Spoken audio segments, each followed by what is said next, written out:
ওকে, প্রিয় শিক্ষার্থীবৃন্দ, মাহে রমজানের আজকের প্রথম দিনে এই পবিত্রতা মাসে সকলকে শুভেচ্ছা এবং অভিনন্দন। আমরা রমজানের ক্লাসে ডিউরেশন অনেক কম, 25 মিনিটের মতো আমরা ক্লাস নিতে পারবো। আজকে তোমাদের সামনে এসেছি ও প্রাসঙ্গিক অপ্রাসঙ্গিক বেশি কথা না বলে আমরা ডাইরেক্ট ক্লাসে চলে যাই। আজকে আমি ক্লাস নিব তোমাদের, আমি অষ্টম শ্রেণীর সাধারণ বিজ্ঞান ক্লাস নিব রাসায়নিক বিক্রিয়ার উপর। আর পরিচয় আমি আগেও ক্লাস নিয়েছি, আমি আনোয়ার কাদের, বিদ্যাময় সরকারি বালিকা উচ্চ বিদ্যালয়, ময়মনসিংহ। তো আমি এই অধ্যায়টার উপর আরেকজন স্যার ক্লাস নিয়েছেন অল্প কয়েকটা, উনি ব্যস্ততার জন্য আসলে এখানে আমার ইনক্লুড হওয়া। যাও, আমরা রাসায়নিক বিক্রিয়ার উপর নিয়ে কথা বলবো। এটা হচ্ছে ক্লাস এইটে 6টি অধ্যায়, 3টা কেমিস্ট্রি, 3টা ফিজিক্স অধ্যায় আছে। রাসায়নিক বিদ্যা, আমরা রাসায়নিক বিক্রিয়া চলে আসি। প্রথমত হচ্ছে যে রাসায়নিক বিক্রিয়া, যে অধ্যায়টা আছে রাসায়নিক বিক্রিয়া, এই অধ্যায় কিন্তু বলে দেওয়া নাই যে রাসায়নিক বিক্রিয়া কাকে বলা হয়। রাসায়নিক বিক্রিয়া হচ্ছে যে প্রক্রিয়ায় পদার্থ পরিবর্তিত হয়ে এক বা একাধিক, বা পদার্থ বলতে পারি, পদার্থ পরিবর্তিত হয়ে ভিন্ন ধর্মী এক বা একাধিক পদার্থে পরিণত হয় তাকে রাসায়নিক বিক্রিয়া বলা হয়। আমরা যদি একটা উদাহরণ নিই, পদার্থ পরিবর্তিত হয়ে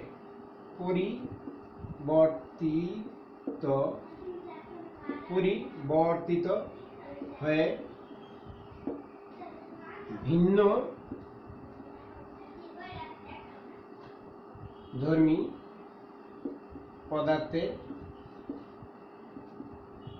পদার্থ পরিবর্তিত হয়ে ভিন্নধর্মী পদার্থে রূপান্তরকে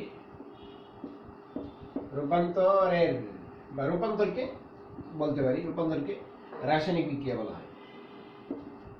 রাসায়নিক বিক্রিয়া বলে পদার্থ পরিবর্তিত হয়ে ভিন্নধর্মী পদার্থে রূপান্তরকে রাসায়নিক বিক্রিয়া বলা হয়। অথবা আমরা বলতে পারি পদার্থ যে প্রক্রিয়া এক বা একাধিক পদার্থ পরিবর্তিত হয়ে নতুন ভিন্নধর্মী পদার্থে পরিণত হয় তাকে বলা হয় কি রাসায়নিক বিক্রিয়া। বিভিন্ন ধরনের রাসায়নিক বিক্রিয়া আছে, আমরা পরে দেখব। যাক, এটা হচ্ছে রাসায়নিক বিক্রিয়া অধ্যায় আমাদের। রাসায়নিক বিক্রিয়া অধ্যায় আমাদের, এই অধ্যায়টা ভালো করে বুঝতে হলে আমাদের এটা জানতে হয় প্রতীক। প্রতীক ইতিমধ্যে প্রতীক কি হয় তোমরা জেনেছো। প্রতীক, আমরা প্রতীক জানতে হবে, প্রতীক বিষয়টা বুঝতে হবে, সংকেত একটু জানতে হবে, যোজনী জানতে হবে। তো যোজনীর ক্ষেত্রে আমি একটু কথা বলে নিই। যোজনী হচ্ছে একটা মৌল আর একটা মৌলের সাথে যুক্ত হওয়ার সামর্থ্য বা ক্ষমতাকে বলা হয় যোজনী। এটাও কথা বলা হয়েছে আগে ক্লাসে, আমি যতদূর দেখেছি। যোজনী তোমার হতে পারে ধাতু, অধাতু, যৌগমূলকের। ধাতু, আমি যোজনী কাকে বলে বললাম না, একটি মৌল আর একটা মৌলের সাথে যুক্ত হওয়ার সামর্থ্য বা ক্ষমতাকে বলা হয় যোজনী। যোজনী হতে পারে কি ধাতু, অধাতু, যৌগমূলক, এদের যোজনী আছে। এই ধাতুগুলো সবসময় পজিটিভ, অধাতুগুলো নেগেটিভ ধরা হয়। আর যৌগমূলক পজিটিভ আর নেগেটিভ দুটেই হতে পারে। ধাতু সবসময় কি পজিটিভ, অধাতু নেগেটিভ, আর যৌগমূলক পজিটিভ হতে পারে, নেগেটিভ হতে পারে। ধাতুগুলো পজিটিভ মানে কেমনে? ধাতু যৌগ গঠন করার সময় ধাতু ধনাত্মক রূপে কাজ করে, অধাতু অনেকটা ঋণাত্মক রূপে কাজ করে, যৌগমূলক ধনাত্মক এবং ঋণাত্মক দুইটা রূপে কাজ করে। তো ধাতু এবং অধাতু যোজনী বইয়ের চার্ট তোমার বইয়ে দেওয়া আছে। তোমরা মেইন বইটা যদি একটু অনুসরণ করো তাহলে মেইন বই থেকে যোজনীগুলো আপাতত মুখস্থ করবে। ক্লাস 8-এ আমরা যদি যোজনী ব্যাখ্যা করতে চাই, কেমনে নির্ণয় করতে হয়, সেটা একটু কঠিন হয়ে যায়। তো মোটামুটি মনে রাখবে।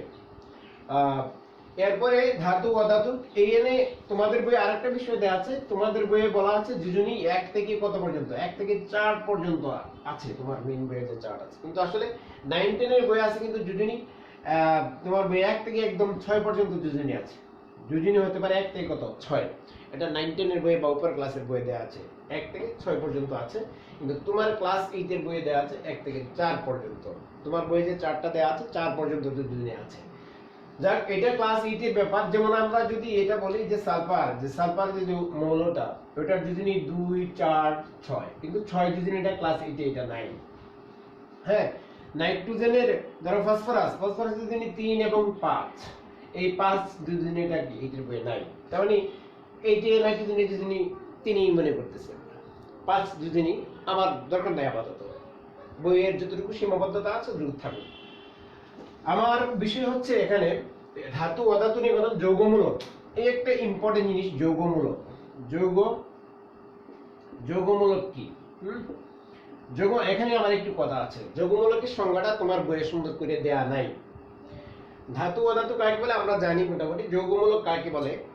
যৌগমূলক হচ্ছে একটি পরমাণু গুচ্ছ যা রাসায়নিক বিক্রিয়ায় অংশগ্রহণ করে একটি মৌলের আয়নের ন্যায় আচরণ করে এবং বিক্রিয়ায় সাধারণত অপরিবর্তিত অবস্থায় থাকে।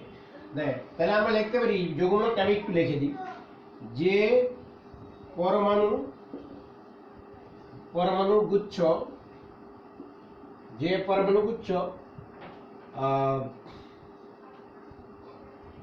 রাসায়নিক বিক্রিয়ায় যে পরমাণুগুচ্ছ রাসায়নিক বিক্রিয়ায়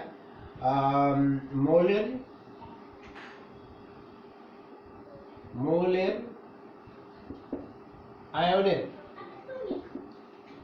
আয়নের ন্যায় আচরণ করে এবং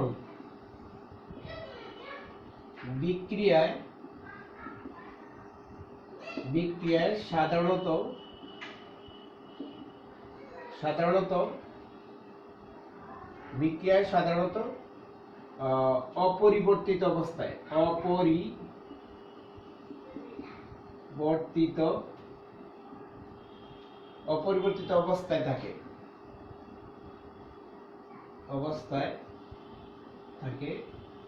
তাকে যৌগমূলক বলে। এই সংজ্ঞাটা আমার দরকার।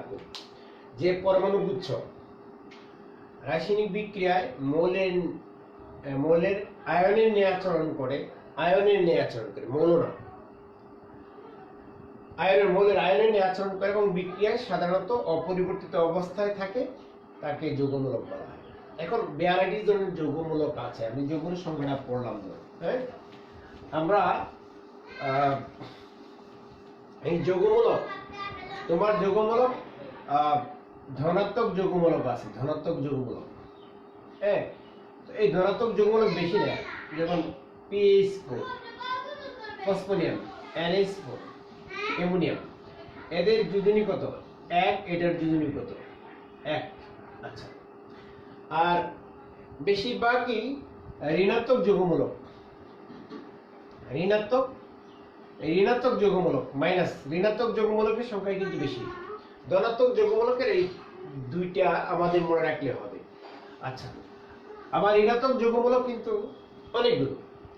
যাই হোক, আমরা বলছিলাম যৌগমূলকের সংজ্ঞা দিয়েছিলাম, যে পরমাণুগুচ্ছ রাসায়নিক বিক্রিয়ায় মৌলের আয়নের ন্যায় আচরণ করে এবং বিক্রিয়া অপরিবর্তিত অবস্থায় থাকে, তাকে বলা হয় যৌগমূলক। আমি যদি একটা বিক্রিয়া দেই, ধরো অ্যামোনিয়াম কি অ্যামোনিয়াম হাইড্রোক্সাইড, হাইড্রোক্লোরিক অ্যাসিড, বিক্রিয়া দিলে এখানে হবে কি অ্যামোনিয়াম ক্লোরাইড প্লাস কি পানি, লবণ প্লাস পানি।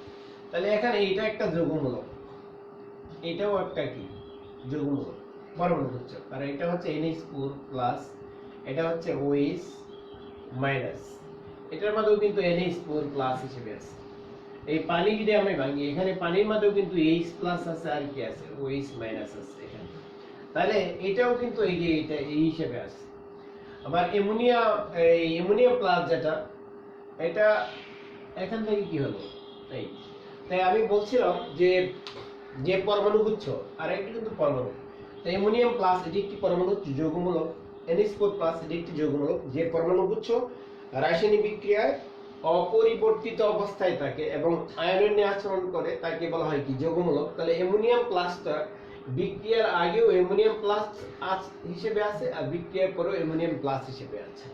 আবার OH মাইনাস, এখানেও OH মাইনাস হিসেবে আছে, এখানেও কি OH মাইনাস আছে। তার মানে আমরা বলতে পারি সাধারণত বিক্রিয়ায় আগে এবং পরে কি একই অবস্থায় থাকে যৌগমূলক। সাধারণত বলছিলাম কারণ হচ্ছে এই জন্য যে অনেক সময় যৌগমূলক ভেঙে যায়। যেমন তুমি যদি আমরা যদি অ্যামোনিয়াম ক্লোরাইড এই যৌগটাকে আবার তাপ দেই, এটা একটা যৌগমূলক অ্যামোনিয়াম, এখানে অ্যামোনিয়াম প্লাস আছে, এটা যৌগমূলক। আমি যদি তাপ দিই, তাপ দিলে হবে কি অ্যামোনিয়া প্লাস হয়ে যাবে কি হাইড্রোক্লোরিক অ্যাসিড। তার মানে এটা আলাদা একটা যৌগ হলো, এটা গ্যাস, এটা তার মানে যৌগমূলকটা কি যৌগমূলকটা নেই বিক্রিয়ার আগে এবং পরে কি এখানে অ্যামোনিয়াম প্লাস ছিল আর এই উৎপাদে কি গুলো কি নেই মূলক নেই, উৎপাদে মূলক নেই, ভেঙে গেছে মূলকটা। তাহলে আমরা যদি বলি যে মূলক যে পরমাণু উচ্চ রাসায়নিক বিক্রিয়া অপরিবর্তিত অবস্থায় থাকবে, হ্যাঁ অপরিবর্তিত অবস্থায় থাকতেও পারে নাও থাকতে পারে, সেই জন্য আমরা বলি যে সাধারণত রাসায়নিক বিক্রিয়ায় কি থাকবে অপরিবর্তিত অবস্থায় থাকবে। তো অনেকে তো তাপ দিলে বিশেষ করে অ্যামোনিয়াম মূলক, এই যে অ্যামোনিয়াম মূলক, হ্যাঁ তাপ দিলে কিছু মূলক আছে ভেঙে যায় যৌগমূলক, যেমন এই কার্বনেট মূলক আর বাইকার্বনেট মূলক, অ্যামোনিয়াম মূলক, হ্যাঁ এই মূলকগুলো কিন্তু তাপ দিলে কি হয়ে যায় ভেঙে যায়, এই মূলকগুলো তাপ দিলে ভেঙে যায়, এই যৌগমূলকগুলো তাপ দিলে ভেঙে যায়। তাই সেই জন্য আমাদের বলতে হয় কি যে রাসায়নিক বিক্রিয়া সাধারণত অপরিবর্তিত অবস্থায় থাকতেও পারে নাও থাকতে পারে। আচ্ছা, যৌগমূলকতে আমরা যদি প্রশ্নে বলা হয় যে এই সালফেট একটি যৌগমূলক, SO4 একটি যৌগমূলক ব্যাখ্যা করো, তাহলে আমরা তো এত একটি মূলক, এটা সালফেট -2 একটি যৌগমূলক ব্যাখ্যা করো। বেশ কয়েকবার এরকম প্রশ্ন আসছে। তাহলে সেক্ষেত্রে আমরা বলবো যে পরমাণু উচ্চ রাসায়নিক বিক্রিয়ায় মৌলের নিয়ে আচরণ করে এবং সাধারণত রাসায়নিক বিক্রিয়ায় অপরিবর্তিত অবস্থায় থাকে, তাহলে সেই পরমাণু উচ্চকে বলা হয় কি যৌগমূলক। তাই যদি হয় তাহলে এখানে সালফেট একটি যৌগমূলক এই সংজ্ঞাটা দেওয়ার পরে আমি এটা একটা বিক্রিয়া দিতে পারি। যেমন আমি যদি সালফিউরিক অ্যাসিড দেই, সালফিউরিক অ্যাসিড দিয়ে যদি আমি ধরো জিঙ্ক দিলাম, তাহলে কি হলো জিঙ্ক সালফেট হলো আর হলো কি হাইড্রোজেন। তার মানে এই যে সালফেট মূলকটা এখানে SO4 -2, এটা -2, এখানেও কিন্তু জিঙ্ক সালফেট যা হলো সেখানেও কিন্তু SO4 -2 হিসেবে আছে। তার মানে কি বিক্রিয়ার আগে যে অবস্থা ছিল বিক্রিয়ার পরে কি অবস্থা আছে এবং কি একটি পরমাণু বা আয়নের নিয়ে আচরণ করেছে। সুতরাং বলতে পারি সালফেট একটি কি যৌগমূলক। শুধু সালফেট কেন, অন্য যে কোনো মূলক দিয়ে যদি প্রশ্ন আসে যে ইহা একটি মূলক, তাহলে তোমাকে ওই যৌগমূলকের সংজ্ঞাটা সুন্দর করে লিখবে, তারপর তার একটা বিক্রিয়া দেওয়ার চেষ্টা করবে, দিয়ে বলবা যে এই জন্য এটা একটি মূলক। তো এরকম প্রশ্ন কিন্তু বহুতবার JSC পরীক্ষা এসেছে। সুতরাং এই প্রশ্ন উত্তর দেওয়ার জন্য এই শুধুমাত্র এটা বললে হবে না যে একটি পরমাণু গুচ্ছ। যাই, আমরা প্রশ্ন থেকে এটা থেকে চলে আসলাম যৌগমূলক। আরেকটি কথা আছে, যৌগমূলক গুলো অনেকগুলো যৌগমূলক তোমার বইয়ে দেয়া আছে। যৌগমূলক গুলোর যদি আমরা বলতো যৌগমূলক যৌগ যখন গঠন করে, এই আমাদের ধাতু হোক অধাতু হোক যৌগমূলক হোক, এরা যৌগ গঠন করে। তো যৌগ গঠন করলে পরমাণুগুলো ধাতুর সাথে যৌগ গঠন যৌগ যখন হয় আমরা জানি ধাতু প্লাস কি অধাতু যৌগ হতে পারে। ধাতু প্লাস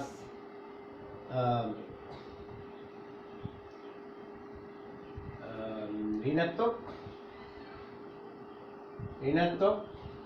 মূলক যৌগ হতে পারে, সরি যৌগ হতে পারে, যৌগ। অধাতু, অধাতু প্লাস অধাতু এটাও যৌগ হতে পারে। আমাদের এটা 1 নম্বর, 2 3 আরেকটা যদি আমরা দিই ধাতু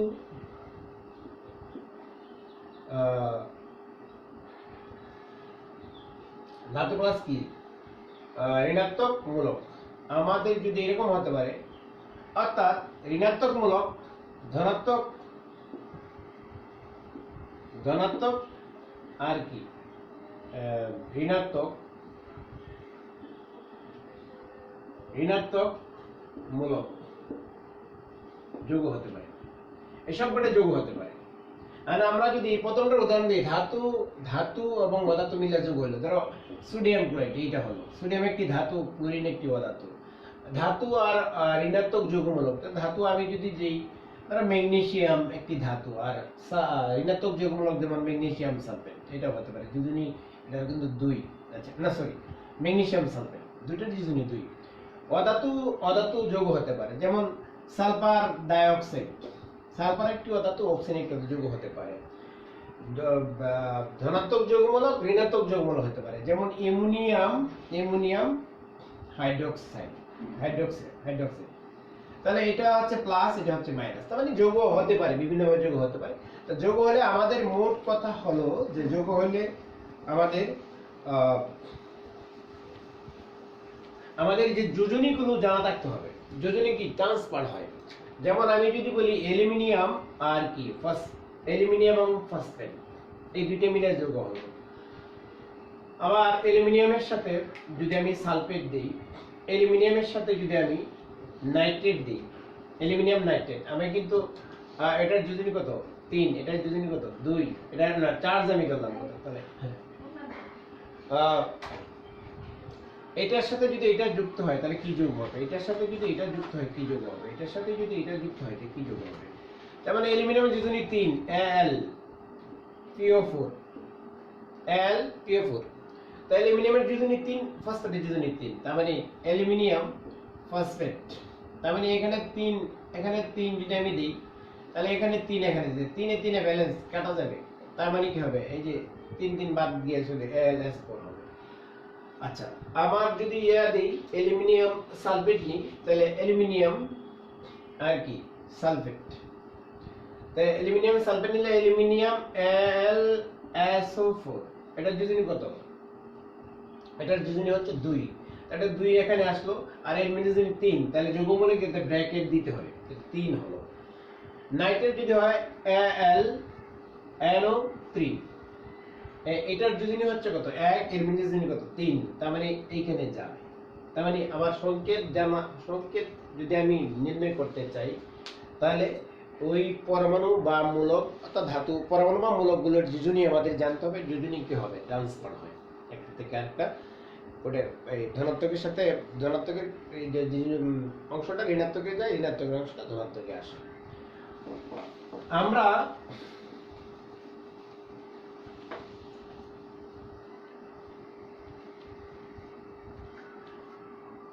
যৌগমূলকের একটি বিষয় আমরা বলি, যৌগমূলকের আরেকটা জিনিস আমরা বলি, ধরো এই যে ফসফেট একটি মূলক, হ্যাঁ ফসফেট একটি মূলক, এটা যোজনী 3, এটার চার্জ হচ্ছে কত মাইনাস, এই মূলকটা কোন একটি ঋণাত্মক মূলকের যোজনী যদি এ থাকে তোমার 2 বা তার বেশি থাকে, তার সাথে যদি হাইড্রোজেন যুক্ত হয় তার যোজনী 1 করে কমতে থাকে, ঋণাত্মক চার্জ যত, যদি ততটি হাইড্রোজেন যুক্ত হয় তখন যৌগ হয়ে যায়।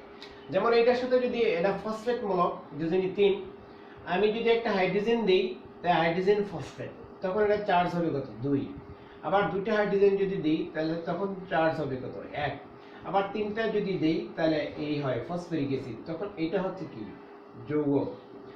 আর এটা কিন্তু মূলক, এটার যোজনী কত 3, এটার যোজনী কত 2, এটার যোজনী কত 1, তার মানে আমি কি বুঝতে পারলাম, কোন ঋণাত্মক যৌগমূলকের যোজনী যদি 2 বা তার বেশি হয় তার সাথে হাইড্রোজেন একটা করে যুক্ত হলে যোজনী 1 করে কমে।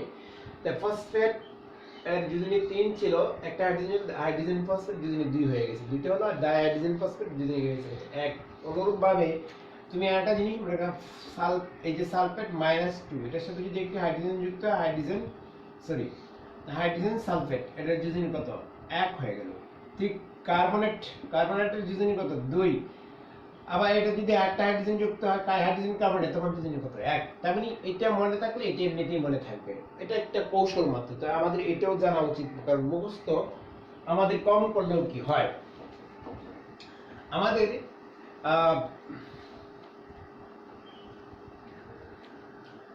ক্লাস ডিউরেশন অনেক কম। তাহলে আমি পড়াইলাম কি, এতে একটু পড়ানো হয়েছে যার জন্য আমরা এতে আসতে পারিনি। ধাতু, অধাতু, যৌগমূলক এ নিয়ে কথা বললাম। আচ্ছা, এরপরে আমরা রাসায়নিক সমীকরণ, রাসায়নিক সমীকরণ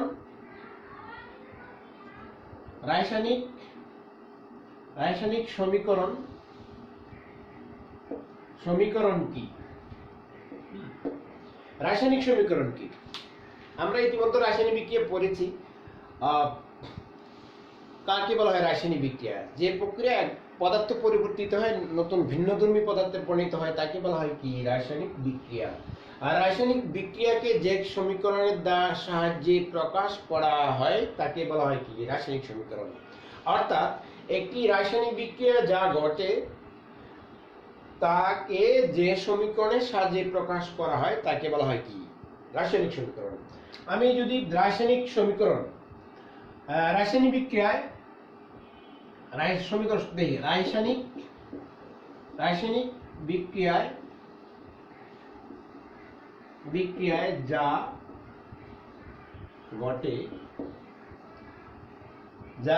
ঘটে অর্থাৎ বিক্রিয়ক ও উৎপাদ পদার্থ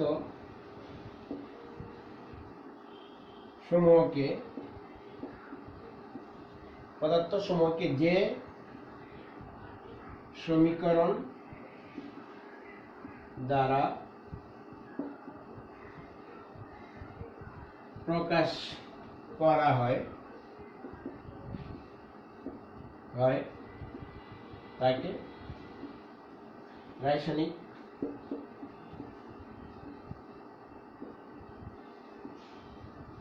সমীকরণ বলে। ঠিক, রাসায়নিক বিক্রিয়া যা ঘটে অর্থাৎ বিক্রিয়ক এবং উৎপাদ পদার্থ সমূহকে যে সমীকরণের সাহায্যে, মানে যে সমীকরণ দ্বারা প্রকাশ করা হয় তাকে রাসায়নিক সমীকরণ বলে। আমরা যদি একটি সিম্পল বিক্রিয়া লিখি, আমরা জানি হাইড্রোজেন আর অক্সিজেন মিললে কি হয়? পানি হয়। আমি যদি ব্যালেন্স করি, এখানে দিলাম এটা এখানে, বা সমান চিহ্ন দিলাম। একটি রাসায়নিক বিক্রিয়া যা ঘটে, হাইড্রোজেন অক্সিজেন বিক্রিয়া করে পানি হলো। রাসায়নিক বিক্রিয়া যা ঘটে অর্থাৎ বিক্রিয়ক এবং উৎপাদ পদার্থ সমূহকে এইগুলো হচ্ছে বিক্রিয়ক পদার্থ। এগুলো হচ্ছে বিক্রিয়ক, আর এটা হচ্ছে কি? উৎপাদ। বিক্রিয়ক বা বিক্রিয়াজাত পদার্থ সমূহকে যে সমীকরণের সাহায্যে প্রকাশ করা হয় তাকে বলা হয় কি? রাসায়নিক সমীকরণ। তো আমরা রাসায়নিক সমীকরণের লেখার কিছু নিয়ম আছে। রাসায়নিক সমীকরণ কেমনে লিখবো, লেখার কিছু নিয়ম আছে। কিন্তু আমাদের এখন যে ক্লাস হচ্ছে, ক্লাস টাইম আমাদের কম, আমাদের টাইম ইতিমধ্যেই চলে গেছে, ক্লাস শেষ করতে হবে। তো আমরা আগামী দিন রাসায়নিক সমীকরণ লেখার নিয়ম, মেইন বইয়ের মধ্যে কিছু নিয়মগুলো দেয়া আছে। ক্লাস 8 এর বই আজকে আমি দেখেছি, মেইন বইয়ের মধ্যে মোটামুটি নিয়মগুলো দেয়া আছে। রাসায়নিক সমীকরণ লেখার নিয়ম একটু তোমরা পড়ে নেবে, রাসায়নিক সমীকরণ লেখার নিয়ম। আর আমি এদিকে যাচ্ছি না, কিন্তু আমি HW একটু দিচ্ছি, একটা দিচ্ছি। হ্যাঁ, যদি আমরা বলি যোজনী, আমি ধরো এখান থেকে দিলাম প্রশ্ন 1,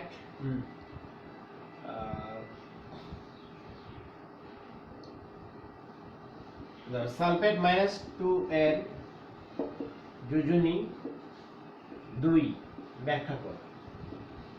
এই একটা প্রশ্ন দিলাম, বলে দিলাম দুজনই 2 এটা ব্যাখ্যা করবা। আচ্ছা, পরে বললাম যে অ্যামোনিয়াম প্লাস একটি মূলক, অ্যামোনিয়াম প্লাস একটি মূলক ব্যাখ্যা করো। আচ্ছা, এই দুটা ছোট্ট কাজ আজকে আমাদের হইলো। না, রমজান যেহেতু আমাদের ক্লাস ডিউরেশন কম, একদম মানে ছোট পরিসরে ক্লাস, পরে আমরা চেষ্টা করবো, যাই হোক আমরা যেটুকু পড়েছি আজকে টুকু মনে রাখবে, আগামী দিন আমরা, আর এই ওদের মাঝখানে তো আমি প্রবেশ করেছি, যার জন্য মানে এটা ধারাবাহিকতাটা একটু বিনষ্ট হয়েছে। যাক, আগামী দিন আমরা ওই জায়গা থেকে শুরু করে পরে আমরা ক্লাস নেব, আশা করি ভালো হবে, সকলেই ভালো থাকবে এবং সকলেই মহান আল্লাহ তাআলাকে প্রার্থনা করবে যাতে আমরা এই মানিত মাসে এবং মাহে রমজানে আমরা যেন পূর্বের অবস্থায় সুন্দরভাবে ফিরে আসতে পারি। সকলকে ধন্যবাদ, সেই আশা রাখি। আসসালামু আলাইকুম।